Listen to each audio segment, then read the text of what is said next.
ஒருத்தர் கேட்குறீங்க, நீங்கள் ஒவ்வொரு நாளும் காலையில் எத்தனை மணிக்கு எழுவீர்கள்? எழுந்தவுடன் முதலில் என்ன செய்வீர்கள்?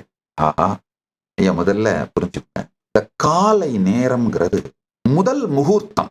அந்த முதல் 1.5 மணி நேரம் தான் உங்கள் வாழ்க்கையை அமைக்கின்ற.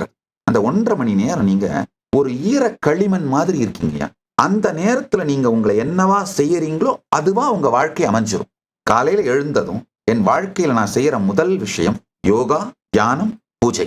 யார் யாரெல்லாம் உங்கள் வாழ்க்கையில் நன்மை வேண்டும், ஏதாவது ஒரு நல்லது நடக்கணும்னு எங்கிட்ட வரீங்களோ அவங்க எல்லாருக்கும், நீங்க என்ன வேணா பேர் வச்சுக்கலாம், பக்தர், சீடர், அன்பர், ஃபாலோயர், என்ன வேணா பேர் வச்சுக்கோங்க. அந்த மாதிரி என்ன தேடி வரவங்க எல்லாருக்கும் சொல்றேன், உங்களுடைய முதல் முகூர்த்தத்தில் எந்த போனு, டிவைஸ், சோசியல் மீடியா, நியூஸ் எதையும் தொடாதீர்கள்.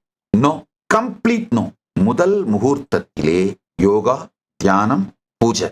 ஏன்னா அதுதான் உங்கள் வாழ்க்கையை கட்டமைக்கும். கைலாசவாசியாக இப்போதே பதிவு செய்யுங்கள். சேனலை சப்ஸ்கிரைப் செய்யுங்கள்.